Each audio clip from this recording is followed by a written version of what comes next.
Good afternoon, everyone, and welcome back to AIEC Webinar Weeks. If you're here in Central Illinois, it's a beautiful day outside. The sun is shining, and it's nice to get a peak of spring weather. So I know I'm excited and can't wait to get home and maybe enjoy a little bit of that this afternoon. Again, we welcome you back. Quick shout out to Larry Burns for being our recipient of our grand prize drawing, $100 Amazon gift card. So congratulations, Larry, on that. And if that's something that you'd be interested in for attending this webinar, it makes you eligible to be in the drawing, provided that you fill out and complete the survey that Ashley will be sending out at the end of our Series 3 AIEC Webinar Week. So look forward to getting that from Ashley. As always, our webinar this afternoon will be roughly 40-45 minutes. We'll leave 10 or 15 minutes towards the end for Q&A. We do ask that you submit those questions through the chat function. If this is your first time attending AIEC Webinar Weeks, we ask that you select the little drop-down box in the chat, direct those questions directly to AIEC. That'll send those over to Brian and myself, and we'll moderate those questions to the presenter on your behalf. And I think that is all I have, Brian. All right. I will note that this webinar does qualify for professional development hours for our professional engineers. I think looking at the registrations, you've all attended previously, so I'll make note of that and watch for those certificates to go out at the end of Series 3. So I think our last set of webinars is scheduled for March 30th. So sometime after that, watch for those certificates to come out. Our presenter today is Larry Rudolph. He is the senior engineer at Alpha Engineering, Inc. Larry came to Alpha Engineering with 45 years of experience in the electric utility industry. Larry worked with 2 large investor-owned U.S. utilities and for a major global power corporation. With over 30 years working with electric substation operation and maintenance, he serves the electric power industry as a power transformer subject matter expert. So with that, I'll hand it over to you, Larry. Okay, very good. Everybody, and thank you for joining today. Today's topic is power transformer lifecycle management. Topic very near and dear to me. I love transformers, so I'm always happy to be able to talk about them. So what we're going to be doing today, here's the agenda.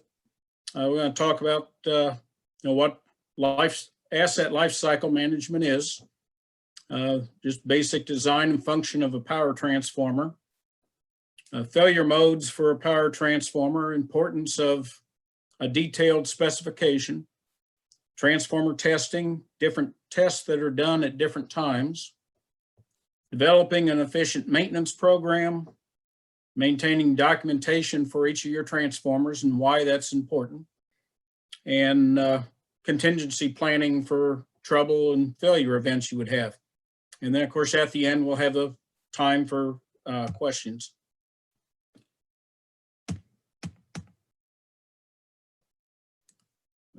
Okay, let me see if I can back up here a minute. It advanced too fast on me.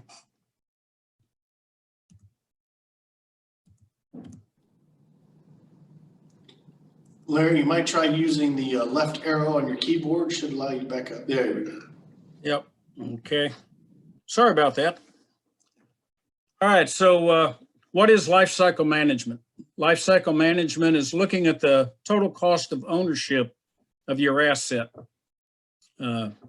making cost-efficient business decisions during each phase of the asset life, utilizing asset management concepts to reduce the cost and the extent of the life of an asset, understanding what the asset is, how it's designed, what's its weaknesses, what are the failure modes of that asset, consider the risk and the consequence when you're prioritizing decisions, optimizing the asset maintenance based on the asset condition rather than other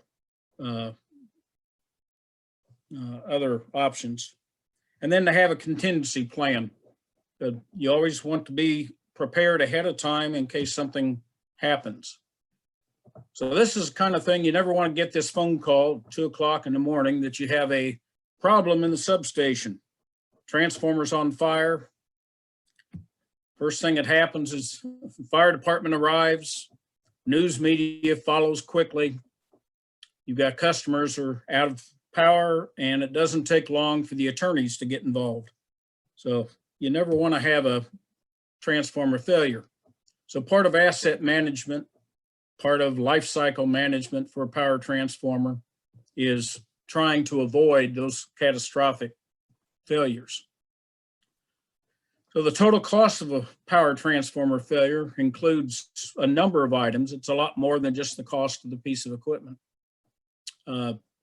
Any injuries or death, of course, is one of those things you don't really put a price on, but there happens to be an employee or somebody around at the time of the failure, or while they're fighting the failure, dealing with the problem, first responders could get involved. So that's something you just can't put a price on. Of course, there's the value of the transformer itself that you've lost, the loss of customer revenue during the outage.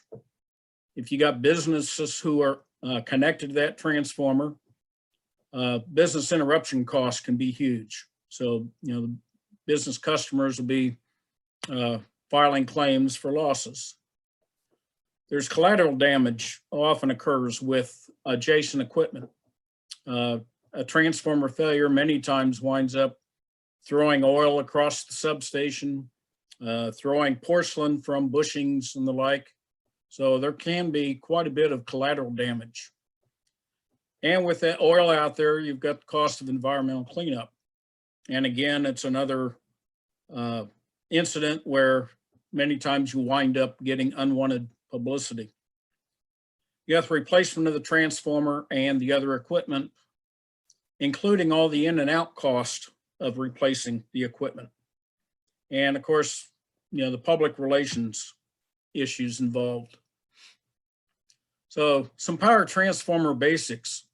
The whole purpose of the power transformer is to change voltage levels from one level to another. Usually it's the most expensive asset that's in your substation. Power transformer needs to match the application. So it's not a shelf item. Each power transformer is individual. They're built to a specification. So the voltages, the ratings, location of accessories, all these things are very important when getting a transformer. So that's why you have a specification.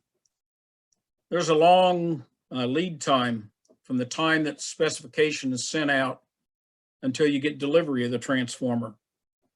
Delivery times on transformers right now are running typically close to a year. On some of the smaller substation transformers, it can be as less as 35 weeks, but we see several of the transformer manufacturers right now are quoting times after receipt of an order of up to a year or even longer. And if you're lucky, if you have to get a transformer in a hurry because of a failure, you can try to find a used transformer through a used equipment broker. Many times a transformer, it's hard to find one that's going to match your exact requirements, and the condition that the transformer in can be very questionable. About like buying a used car. You're getting something that's been used, lost some life, and probably comes to you with some problems already built in. So transformer specifications are very critical for procurement. Detail your requirements so that the manufacturer knows what it is you expect out of the transformer. You attach that specification to your request for quotation, so bidders can clearly understand your expectations. It needs to be detailed.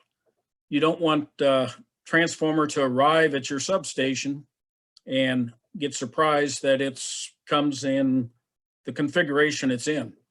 So you need to detail your specifications. It forms the basis for comparing bids. If you're vague on a specification, the pricing that you get is going to be varied because of a difference in the interpretation of the manufacturer. The reference document is something that you go back to all through the manufacturing process. You want to make sure that there's no discrepancies arrive. Again, like I said, you don't want to have it show up at the substation or show up at testing and it's not what you were expecting. And that specification should be saved after the transformer arrives. You want to keep that documentation in your file along with the drawings, the factory test report, the instruction manual. All that's critical for future reference. When you have problems with the transformer, you need to have that information there to compare back to the factory test when you're doing testing. So, you know, it becomes a very important reference.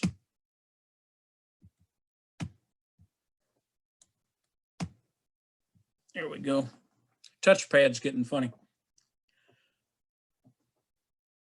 So, different things to consider with the transformer specification. You know your system and the system requirements so that you can detail that information to the manufacturer.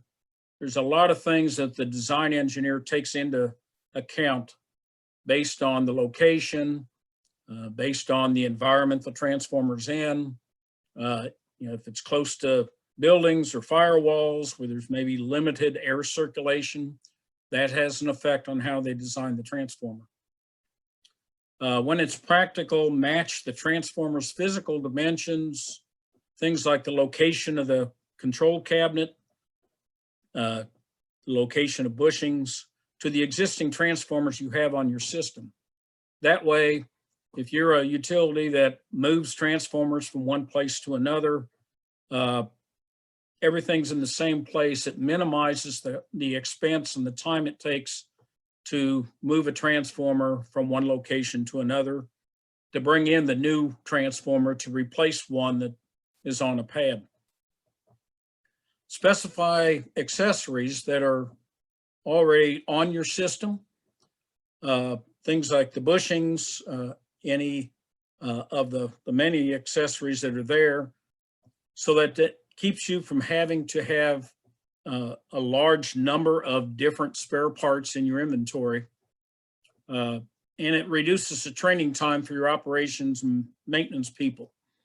You know, if the same equipment is on multiple transformers, then they're able to go out and perform functions, do testing, make changes without having to do a lot of study. And then consider the accumulation of future accessories, the accommodation of future accessories, such as adding monitoring equipment. More and more, as we get into smart grid, most utilities are adding monitoring accessories. One very important accessory to have access to is monitoring the dissolved gases in your transformer. That's one way of knowing the condition of your equipment. So as an example for that, if you're not buying a monitor with the transformer, you want to specify having valves installed on the tank for the future installation of monitoring.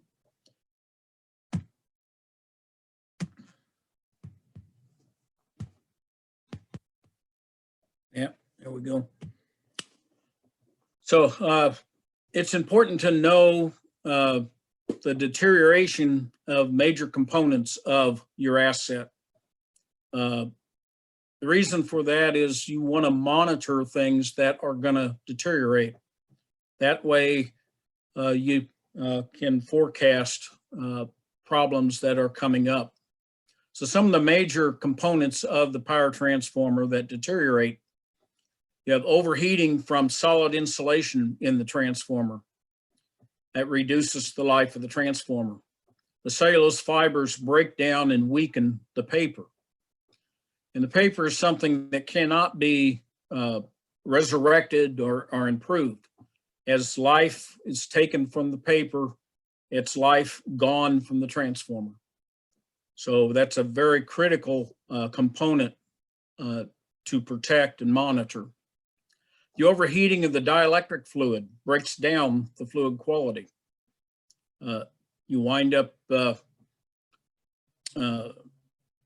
with oil that you can replace oil, but it's expensive. The oil costs a lot of money, and you have to have field service to process that oil out and new oil back in to your transformer. Moisture enters the transformer, which reduces dielectric strength of the fluid and the solid insulation. Fluid deteriorates as the acids form and interfacial strength is reduced. If you let that go uncorrected, sludge will form and you'll wind up blocking the cooling ducts within the windings and the flow through the radiators. I've seen radiators that there's been so much sludge in the bottom of a transformer, it'll actually totally block the flow of oil through the radiator, and then you've got cooling problems. Condenser bushings are another component of the transformer. Widely used voltages, usually 35 kV and above, will have condenser bushings. And they are a significant failure item for transformers, and typically violent failures. The bushings, many of the bushings are porcelain, and that porcelain, when the bushing fails, the porcelain will shatter and fly for great distance. And again, it's one of those things that can cause a lot of collateral damage. So condenser bushings are something that need to be closely watched. Electrical connections and the tap changer contacts can deteriorate inside the transformer. They create arcing gases that accumulate in the fluid and in the gas space above the fluid. So here's what a typical set of transformer windings look like as the transformer is being manufactured. You see the winding back here at the back of the row of three. That's a winding, that's a tap winding typical of a transformer that has a load tap changer built on it. In the US, primarily the low voltage side will have a low voltage tap changer if you don't have regulators in the substation for regulating your voltage. So that is the smaller of the three, and it will be the first one that goes on to the core. The next one coming in is the middle one here. That's your low voltage winding. The low voltage winding is the middle winding in the set. And the other one here on the closest to in the picture is the high voltage winding. You notice in the middle of the high voltage winding here, there are taps. These are the taps that go to the no load tap changer, which is a high voltage system.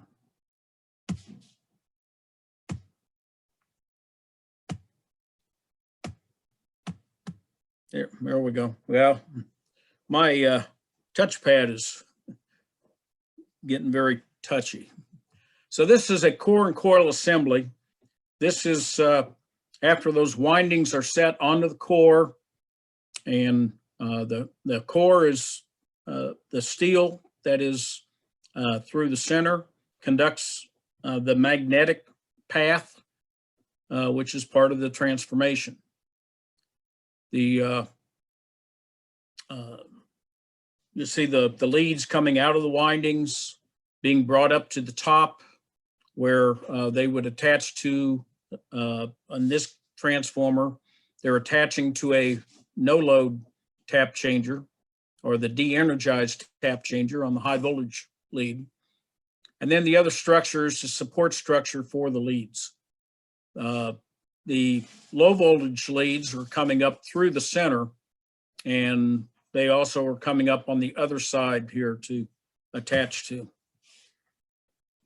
This is a core and coil assembly that would be typical for a transformer with a low voltage load tap changer.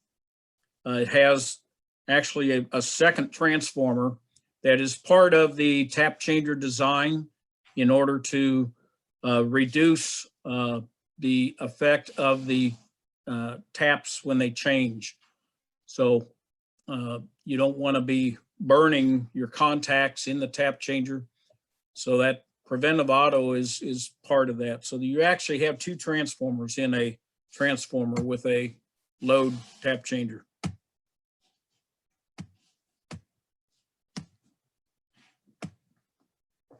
And this is the core and coil assembly being lowered down into the transformer tank.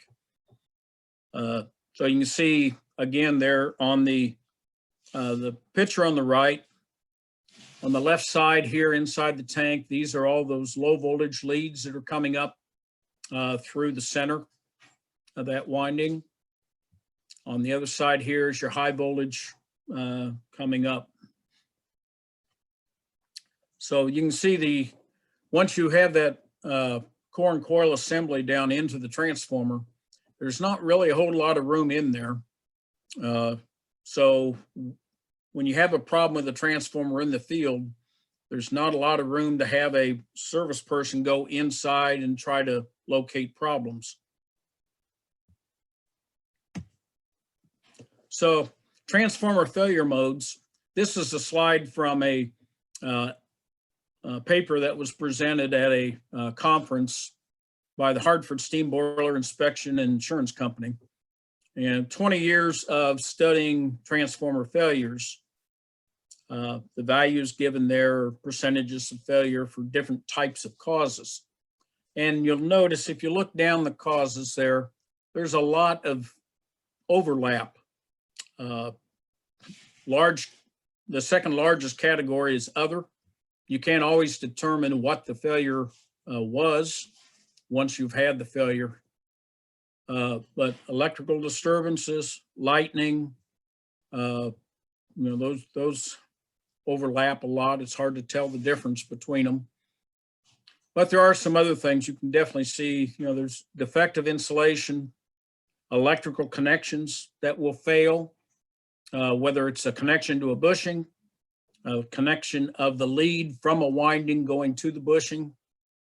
Those are common sources of gassing that develop and can be picked up with dissolved gas analysis. Overloading the transformer is a common problem. Again, it's heating the transformer is damaging that solid paper insulation inside the transformer. And that's taking life out of the transformer that can't be replaced. Mentioned earlier about moisture and the effect of moisture. Anytime you've got a transformer that is leaking, if it's leaking oil out, it's going to be getting moisture coming in. And oil tests will tell you what your moisture level in the oil is. You can estimate the moisture content in the insulation and know when it's time to do something to reverse the problem and avoid continued deterioration.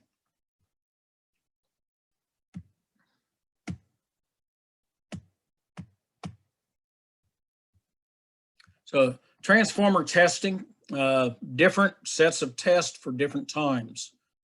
At the factory has a whole series of tests they're doing that is done to prove the design of the transformer, so that when the transformer leaves the factory, goes to the customer, the transformer will perform as expected.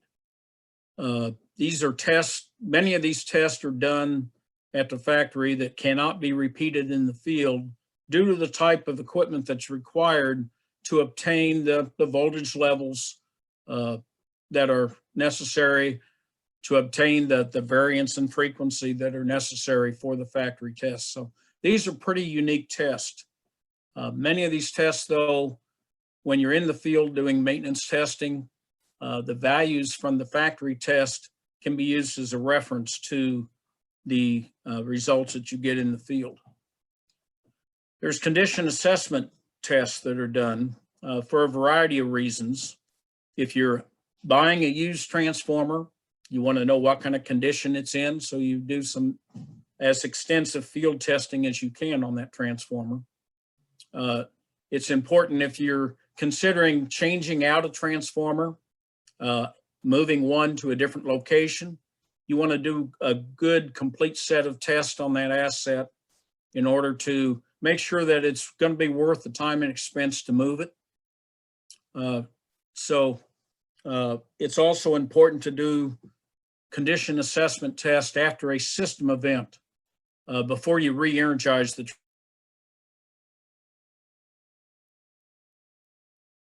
external on the system, trip the transformer off line. You don't want to put it back online and have it immediately fail. You do the testing to be sure that the transformer is ready to be re-energized. Acceptance testing, that's important when the transformer is shipped to your location. When you receive the transformer, you want to make sure that it hasn't been damaged during transportation or during the assembly of the transformer. So this is a test that's done once the transformer has been fully assembled and is about ready to be put in service. So again, it's another series of tests that are done so that you have a baseline for future testing. Commission testing is the full testing prior to energizing. And then predictive maintenance test. These are the routine tests that you want to do on a continual basis so that you can determine if you have deteriorating conditions developing inside the transformer. Excuse me. Many of these tests are testing the solid insulation in the transformer. And this is the only way that you can tell whether it's deteriorating is by performing these tests.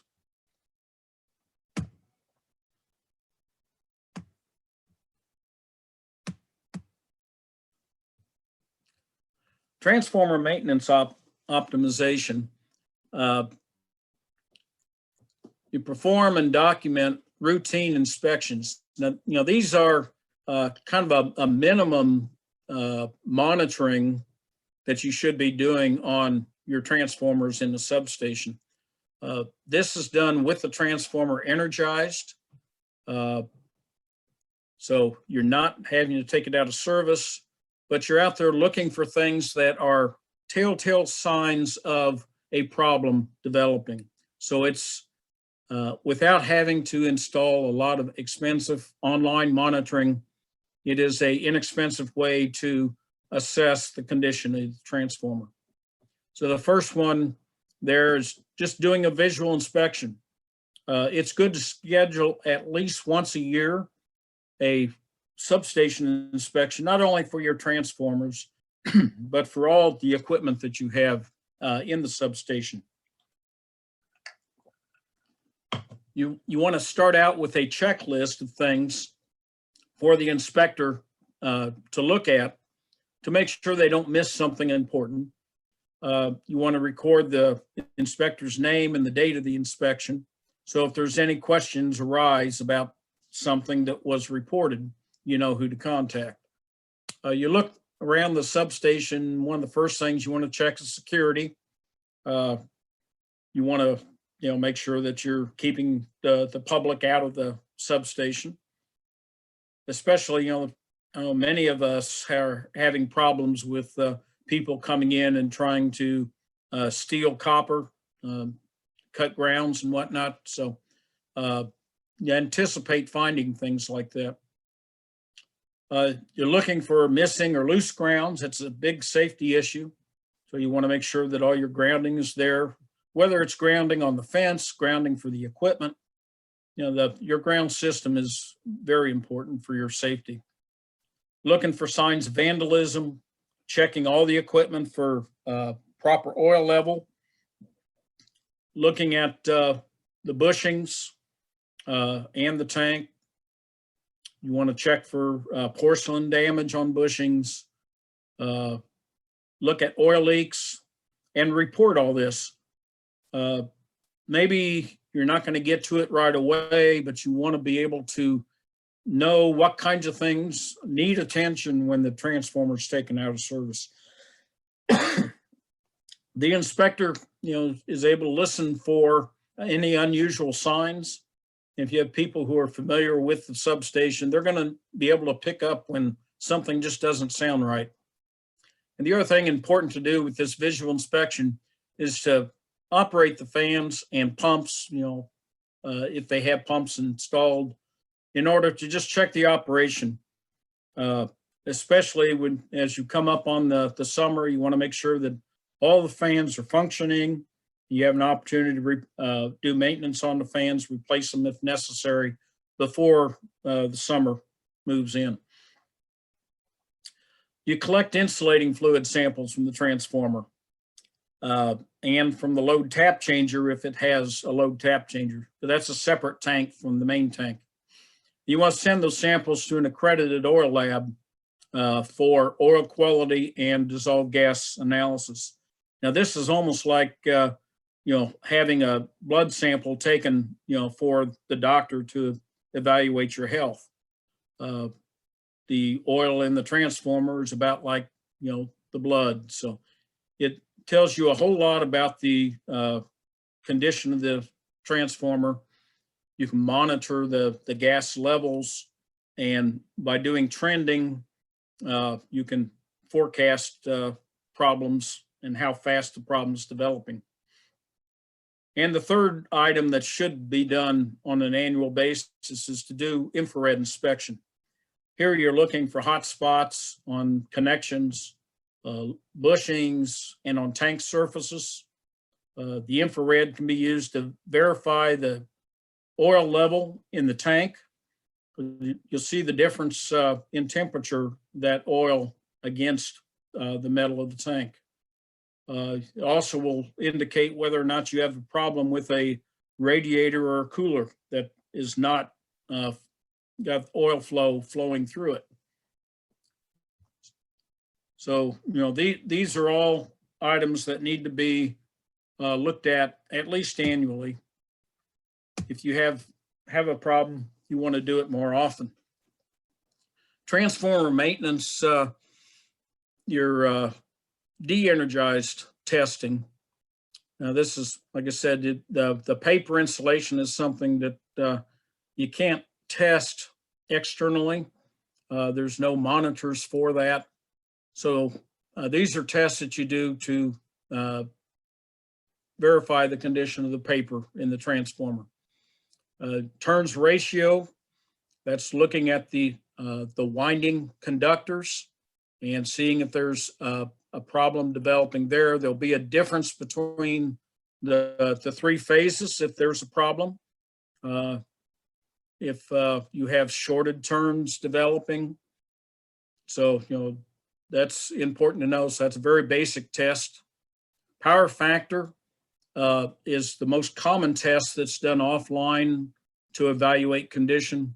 That is looking at the insulation quality between the high voltage windings and ground, between low voltage windings and ground, and between the high voltage and low voltage windings.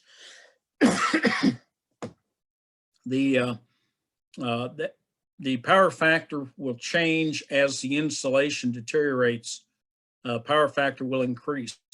So again, that's a very important test periodically do on your transformer. It used to be manufacturers would suggest 3 to 5 years you should do this test. Many utilities have kind of lengthened that out due to experience. More common now, the power factor testing is done on a 7 to 10 year basis on a healthy transformer. With any of these tests, when you find a problem with a test indicating a possible problem with the transformer, you want to increase the frequency of the testing that you're doing so that you can better monitor the condition. And it's important to make sure that while you're doing power factor testing, that you power factor the bushings and the arresters. Again, the bushings and arresters, many of the older ones are porcelain covered, even many of the new ones. Some of the bushings and arresters now are coming out with polymer covers, but that porcelain just becomes projectiles when the bushing or the arrestor fails. An excitation is a test of the overall electrical circuits inside the transformer and the mechanical circuits. So again, that's checking the performance of the transformer. There are additional offline investigative tests that can be done when you find a indication of deterioration. Then there are additional tests to be done that can verify that and back up. It's kind of like having many tools in your toolbox, and it's best to have 2 or 3 different tests that will indicate a problem.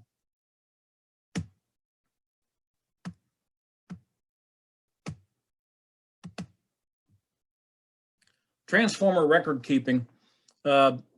I mentioned earlier too, it's very important to keep documentation on the transformers. I go out to clients' substations and we see something that we want to investigate. Many times they don't have information on their equipment. It's very important to keep, of course, the instruction manual most people have, but things like the certified factory test, all of the drawings, the specification, what was on the transformer originally, what was required. These things are important to keep in a file for each individual asset that you have. And then when you're doing maintenance testing, acceptance testing, commission testing, keep those test results. The whole idea of life cycle management is to be able to identify deterioration and then to track it. And by tracking the deterioration, you're able to assess the health of the equipment and predict remaining life.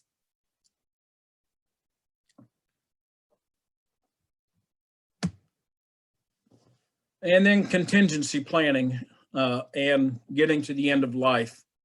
As part of the life cycle is the end of the transformer. So by doing planning, you have a plan in place, and it's best to be a written plan for different things that could happen. The transformer fails. Where are you going to get the replacement transformer? If you're testing the transformer and you have a bad bushing, do you have replacement bushings that you can replace it? Or is that something else that would have to be obtained? Bushings typically take anywhere 20 to 30 weeks for delivery. Again, manufacturers don't keep those things on a shelf. It costs money, storage space and shelf space and inventory taxing. So, a lot of these parts are not readily available. They have to be produced. So keep some typical spare parts for the equipment that you have. And one of the most critical things are to have spare high voltage bushings in particular. They're the ones with the longest lead item. And because that high voltage bushing is a major source of failure for transformers. So know your replacement part information. If you don't have the parts available, that you know who to contact and acquire the parts and not spend a lot of time having to do that research. Life cycle management can alert you to the deteriorating conditions of your transformer so that you can plan ahead for a maintenance outage to try to correct a problem or to schedule a replacement. So, sudden and unexpected failures do occur. The weight, the cost of a piece of equipment against the risk of an extended equipment outage is important. So, consider a spare transformer, especially if you have multiple transformers on your system. So, well, we're at the end of our time here. So here's my contact information. It'll be in the video that you access later. If you got any questions, want to talk to me about life cycle management of transformers or any problems with transformers, feel free to contact me. There's my information. So with that, I think we're ready for questions. Thanks, Larry. We have had a few questions come in, and just a reminder to our attendees to direct any questions through the chat function to AIC. We can moderate those to Larry. But this first question, what do you mean when you say you need to consider risk and consequences when prioritizing decisions? Well, like I said, there are many risks to having a transformer failure, or for any asset. There's a lot of risk involved. It's a lot more than just the value of the piece of equipment itself. It's all the other cost. And when you're doing maintenance planning, you're prioritizing maintenance, you need to look not only at the risk of that piece of equipment, but what are the extended consequences of a failure. If you have a transformer that is feeding a hospital, that would be a higher priority than what you would have for maybe a residential area.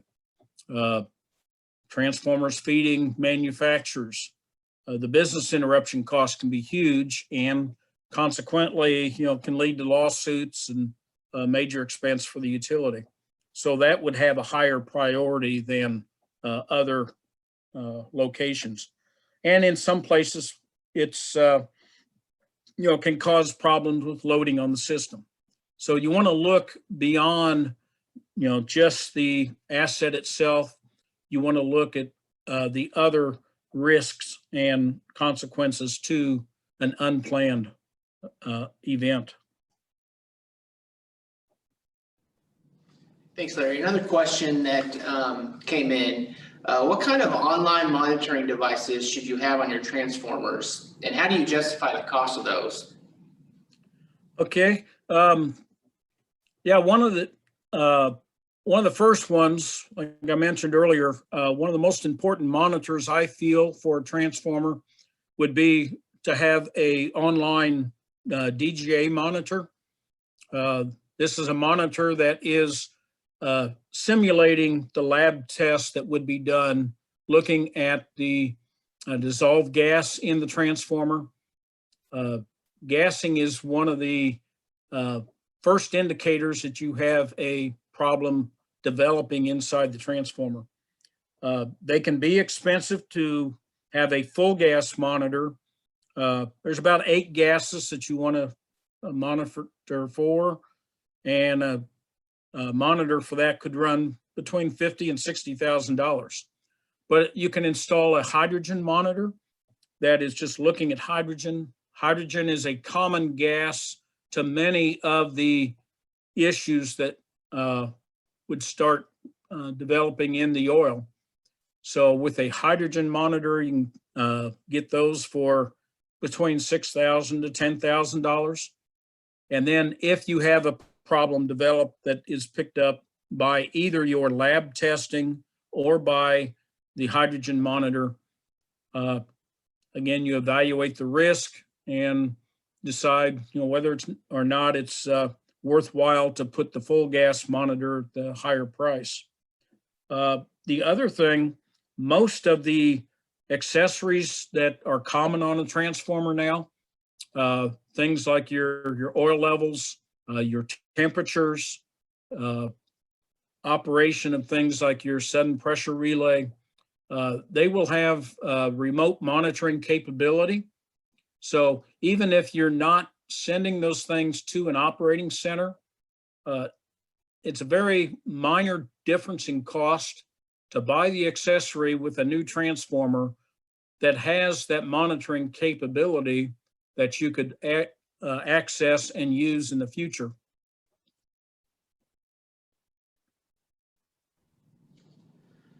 The next question that we got, how does the oil analysis determine what kind of problems may be developing in the transformer? All right. Like I said, there's about 8 different gases that we monitor in the oil. And a different combination of gases is an indicator of what the cause of the problem may be. For instance, partial discharge is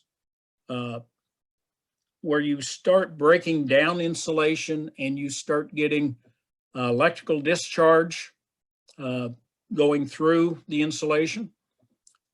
Partial discharge will have some hydrogen, but the predominant gases in a partial discharge are methane, ethane, and ethylene. Those gases are the common gases. Methane starts developing at a low temperature, and as the temperature increases with the amount of arcing that's going on, heating the oil in the vicinity, then the ethane and the ethylene will start increasing. And as the problem develops and gets more predominant, then you get into higher temperatures and it starts to generate acetylene. So anytime you have acetylene in your gas, you're starting to develop a major problem.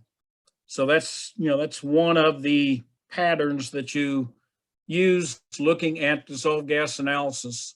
There's a number of tools that are available, and if you take a look at IEEE guidelines, there are a number of standards that explain different tools that are available, different kinds of patterns that develop, and what they indicate.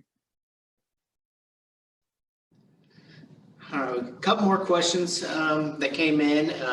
Could you explain why there are different transformer tests performed at different times? Okay. Yeah, like I said, there's the factory testing is a very detailed test with specialized equipment to make sure that the transformer at the start of its life is performing the way it's intended to perform. Acceptance testing is when the transformer arrives on the job site at the substation. It's a test that you do immediately upon arrival to verify that the transformer is still in good condition. You don't want to go to all the trouble of assembling it and getting ready to energize it and then find out that there's a problem. So it's a series of quick tests to do to verify that it's had a good transport. You can use transportation monitors, impact recorders on the transformer for travel to detect issue, but it's still good to check it out with electrical testing when it arrives.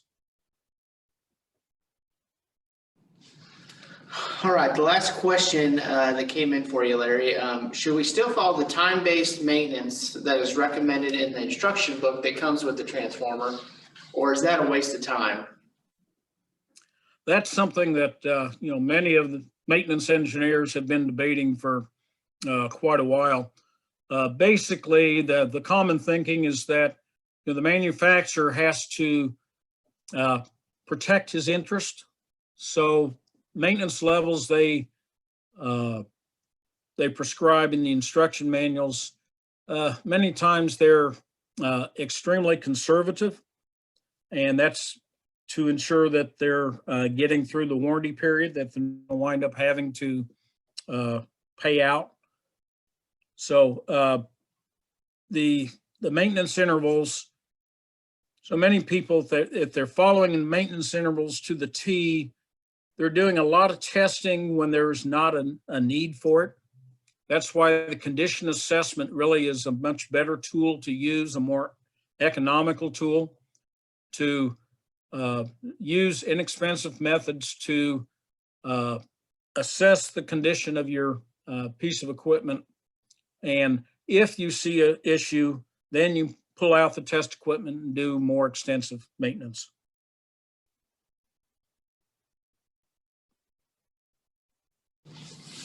Well, Larry, I believe that's all the questions we had this afternoon. I want to thank you for your time. If you could, go ahead and put up your contact information slide again. That way, if anyone would like to reach out to you, they've got that information. There it is. Excellent. Thank you, Larry. Again, yeah, thank you very much. It's always interesting. I'm definitely not an electrical engineer. I follow more on the IT side of things, but I always learn something new listening to these webinars. And I had no idea the types of gases that were built up inside of a transformer. So wonder they explode when they do. All right, coming up at 2:30, we have medium voltage product design advancements. That is eligible for continuing education credits. So if that's something that interests you and you haven't had a chance to register for that, please go out and visit aiec.coop/webinar weeks and be sure to get registered. Again, Larry, thank you so much. And we look forward to hearing from you in the future. And with that, that concludes our third webinar for today. Thank you very much. Thanks, Our Larry. pleasure. Thanks for having me.